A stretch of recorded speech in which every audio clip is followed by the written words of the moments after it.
So today we'll be discussing about the topics karma, Rina and rebirth. In our last class we started with 3.1, that is Purushartha and Vanarashrama Varnashrama, sorry. Purushartha. In Purushartha we covered about Dharma, Artha,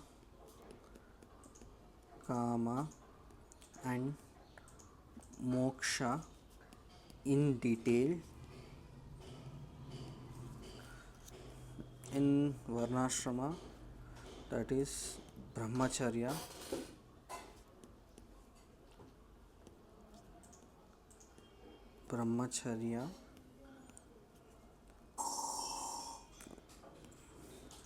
Grihastha, third one is Varnashrama, fourth one is Sannyasa. Okay, today this one is Vanaprastha, sorry. We studied detailed about all this concept. In today's lecture I'll be starting with Rina. What do you mean in definition? What do you mean by Runa and types of Runa? Next, karma. Definition of karma and types of karma, and last topic is rebirth. Okay, we'll be studying with all these topics. Okay,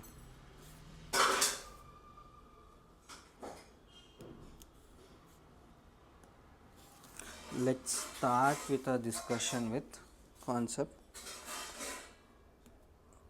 Rina. Definition of Rina is Rina meaning depth related to the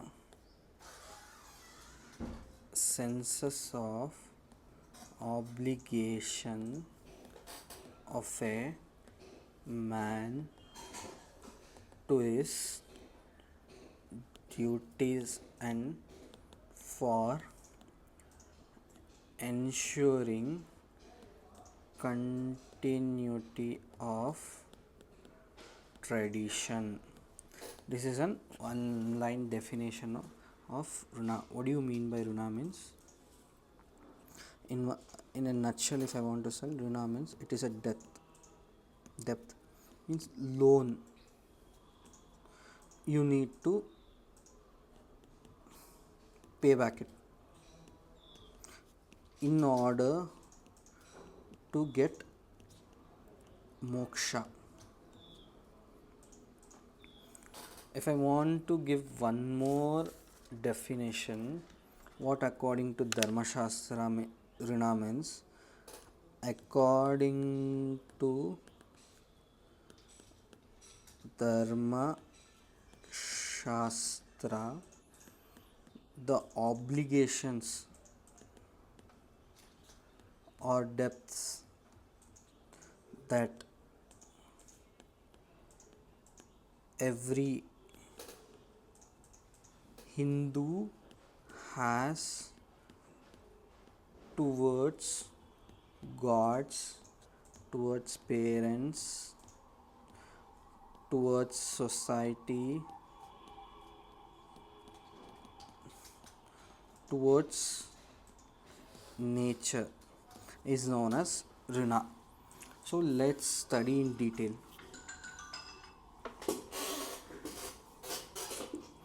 The concept of Rina is also very important concept of Hindu social system. In order to bring about healthy social order, every individual of the society is to be socialized in a such a way that he finds himself under the obligation to fulfill responsibility not only for his sake but for his family, society in larger perspective.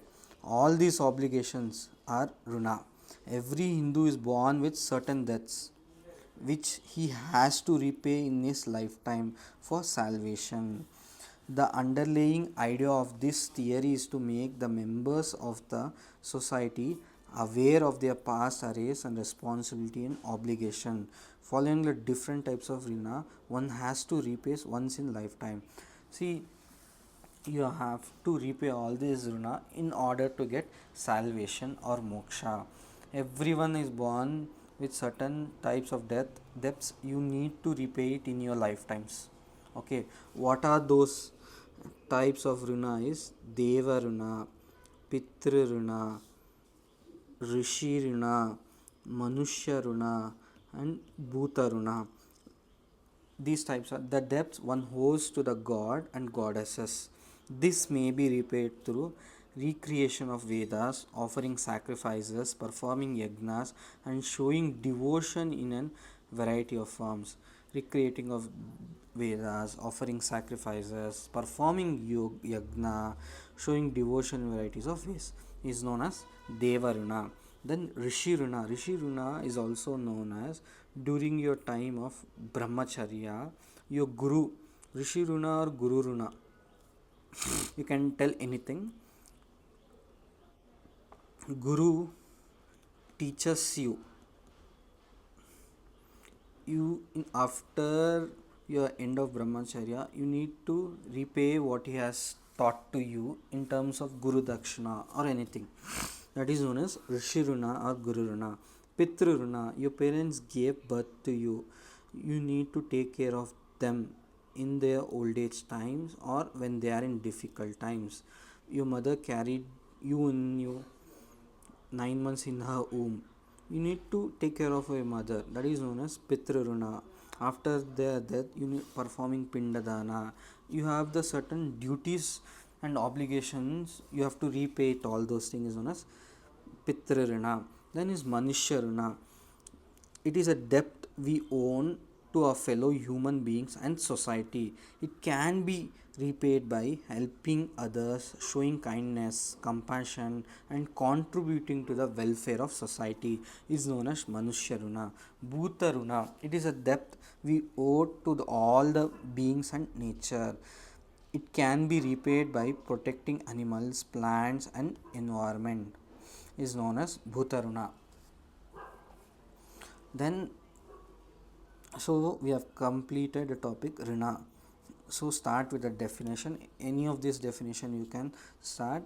Then explain the types of Rinas, and in one or two examples you can give it. That's it. Next the topic is karma. What do you mean by karma? Everyone knows what is karma. Karma means it is a doctrine of action of his one's own action and its consequence.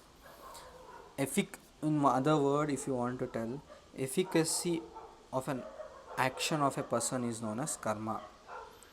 Efficacy of action of a person is known as karma. Wait, let me explain you in a detailed manner.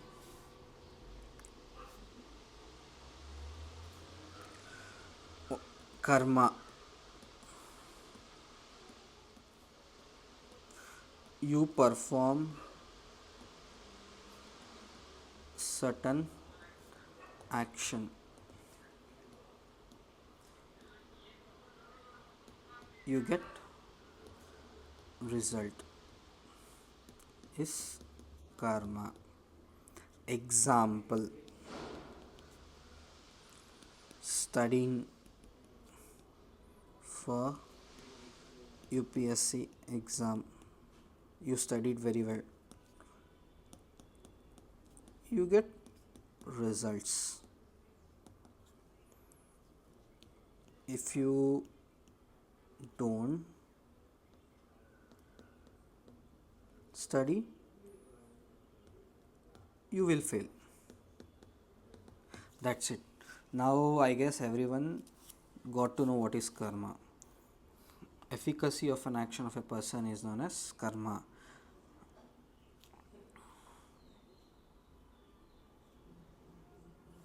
The doctrine of action and its consequence. The concept of karma is one of the hallmarks of Hindu social order. It refers to an belief in the efficacy of an action of a person, neither good or bad. If you study, you'll get good results. If you don't study, you will fail. Okay. Cycle of sansar, birth, life, old age, death, again rebirth. Why you are born? Because of your actions. If you do good actions, you will be you'll get take birth in a good family, good upper caste, not upper caste, sorry. You'll get in a very luxurious family. It's because of your actions which you have performed in a previous life that you are getting the results. The concept of dharma, artha, kama, and moksha are related to tenets of a karma and sansar. The term sansar used for an arena or place where a cycle of birth and rebirth continues to operate till one attain moksha. Karma is action and consequence of an action. It is one of the social values stressing and the individual responsibility for one's action. The doctrine of karma enumerates the principle of moral responsibility of a man for his own deeds. The action to lead certain consequence, so he should be aware of when he acts. So if you do good thing, you will get good karma. If you do bad thing, you will get for your actions you will get the results. That's it. Thus it is closely linked to punarjanma. Why you are born again means because of your past life previous action you are born again. Karma is related to four purusharthas: dharma, artha, kama, moksha. Perform your karma according to dharma and get wealth according to an dharma, and whatever the desire you are getting, get it in a rightful way. You will get good karma and you will attain moksha. That's what simple meaning. Ultimate goal and freedom from the cycle of birth and death is known as moksha. Criticisms of karma. The doctrine of karma sometimes misunderstood as fate and fatalism. Example: tomorrow you'll say, because of my fate I'm like this, so you don't do any action. The person who is suffering, he blames that because of my karma I'm like this. Again, everything is destiny is designed. Even if I do or don't do, the results I'll get. That's what people are thinking. It retards progress, has an antisocial implication. Karma teaches us responsibility, not helpless acceptance. People may think the suffering of others are due to their past karma and thus ignores their present duty to help. Why should I do my present action because I'm suffering? Even if I do, also again I'll suffer. People think that in that way. Okay. The right understanding of karma inspires us to act rightly, accept and results with equanimity, and work for the welfare of all. See, in criticism of karma can be countered in our next paragraph. Okay, what is karma? What are the types of karma? Types of karma are sanchita karma, prarabdha karma, and agami karma. What are these? We'll study in detail. So, define what is karma, what are the laws of karma, and criticism, and we'll start with types of karma. Okay.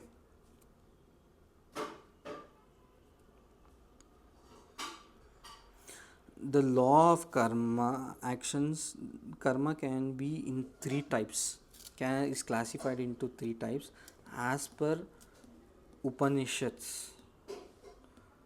Upanishad. Where do you see this Sanchita karma, Prarabdha karma, and Agami karma? From Chandodaka Upanishad, which is written by Upanishad, which is written by Adi Shankaracharya. So Upanishads and Vedas are the source of this karma.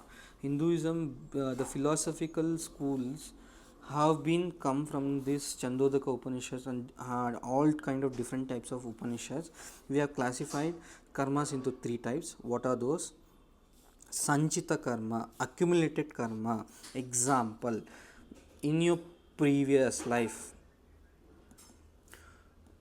you did very good helping nature,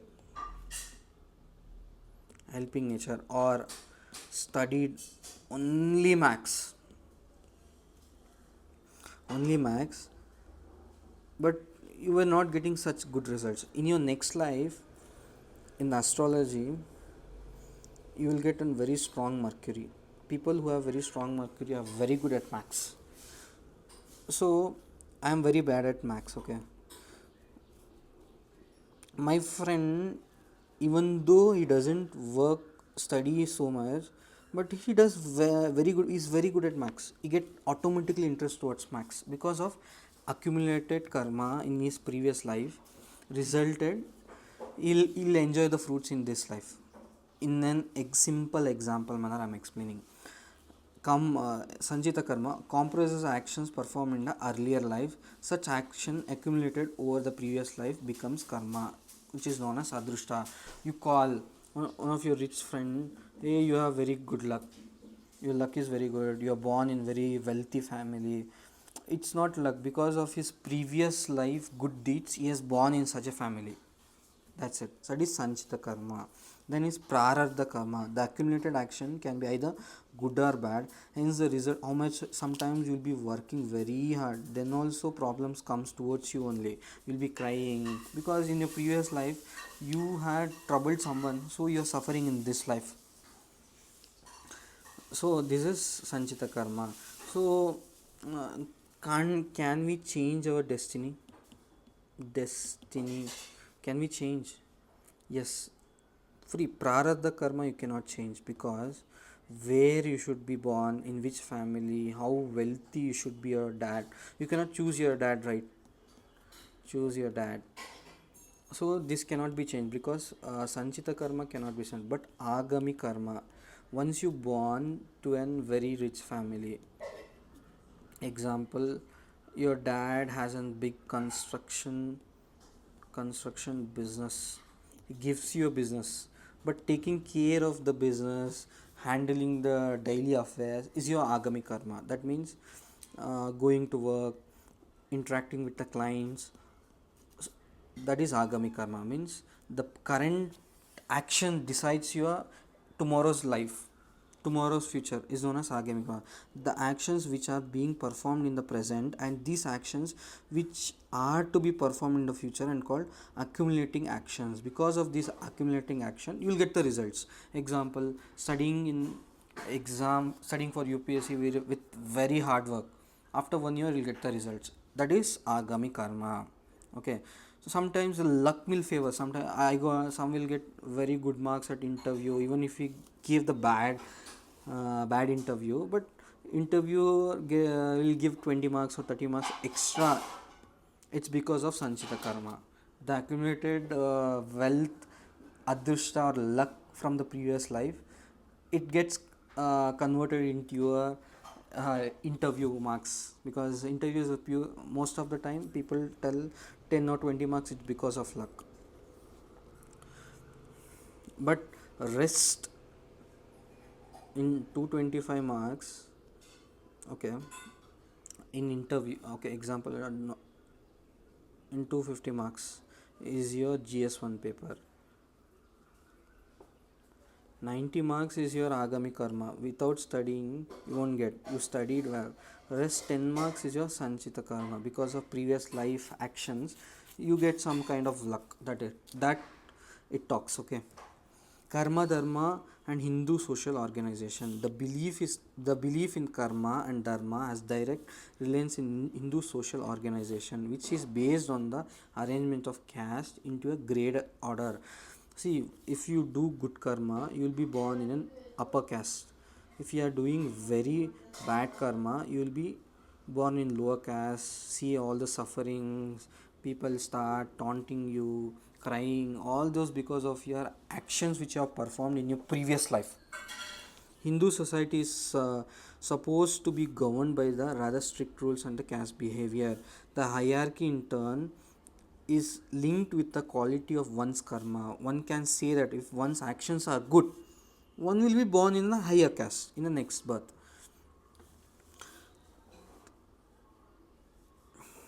Castes coexist with different norms, behavior, and continuity with the past in terms of one's action in the previous birth. Same thing till now what I have told, they have said in a paragraph manner. As you sow, so shall you reap. Right action leads to the better tomorrow. Whatever position one may be born into must fulfill the functions without attachment, without hatred and resistment. See, Krishna has Krishna has given detail how karma can affect you. What type of karmas if you do, those karmas won't affect you without alienating to the results. If you perform any action, you won't get results. Example, helping the society. I'm not expecting that society should give me back something.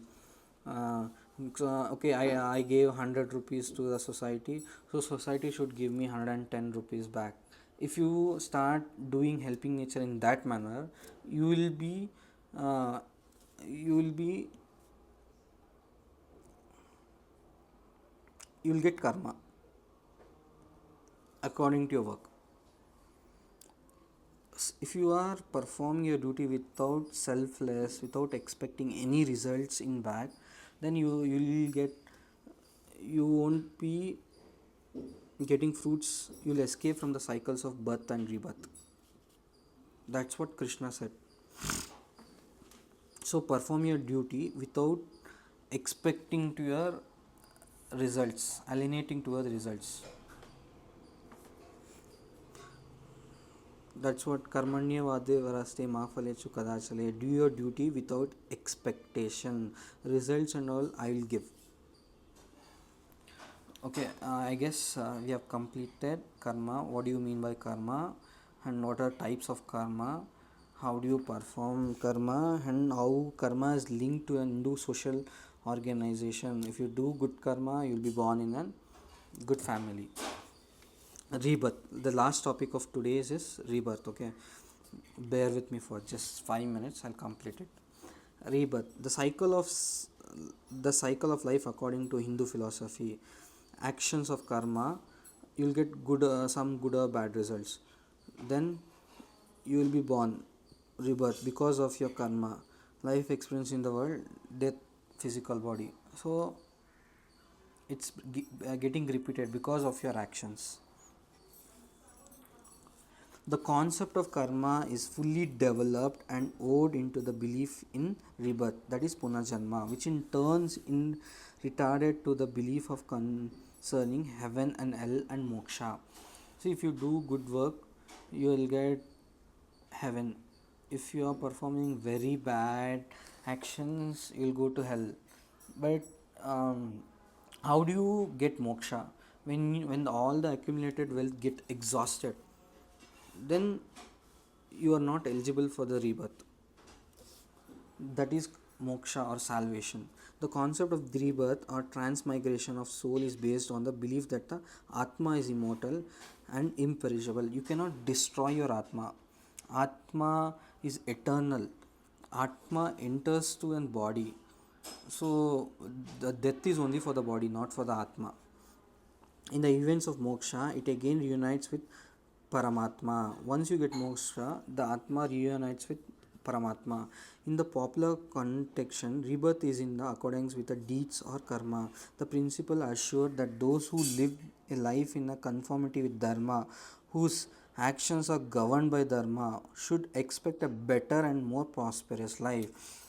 That's what I said. If you perform your duties with rightfulness, you will be born into a family which has very good wealth. You will enjoy your life and all those things because of the actions you have performed in previous life. The soul Atma travels from one body to another until it attains moksha, How do you get moksha? When all the karmas are exhausted and the soul is purified, the soul realizes its true nature and unites with Paramatma, attains eternal peace, liberation from the cycles of birth and rebirth, birth and death. In summary, rebirth is a journey of the soul based on karma and dharma. Good actions lead to higher births and ultimate liberation, while wrong action leads to suffering and lower births. Lower births means people who are born in lower castes. The goal of human life is to live righteously and attain moksha. Uh, that's what good action swarga, bad action naraka. This is a concept of rebirth. So rebirth, I don't think specifically you will get the questions on rebirth. It will be with karma and rebirth, karma concept, connected to concept with karma moksha. So that's it guys, we have covered 3.1 in detail. Discussion has happened. From tomorrow we'll be starting our discussion on caste system or varna model or jati model, characteristics of varna model and jati model. And next topic is origins of caste system. Origins of caste system. There are 5 different theories how the caste origin. Then dominant caste, we have completed dominant caste. And the fourth is tribe caste continuum, future of caste system, judgmony system, that's, and caste mobility, that's it. Caste mobility in dominant caste we have covered. We have not covered caste mobility. So by tomorrow we'll be completing chapter 3.2. Then chapter 3.3 is less topics, it will be covered in one video. I need 2 videos for this one. Okay. Then 3.4 is impact of Jainism, Buddhism, Islam and Christianity on Hindu society, that is known as Hinduism. That's it for today. Thank you.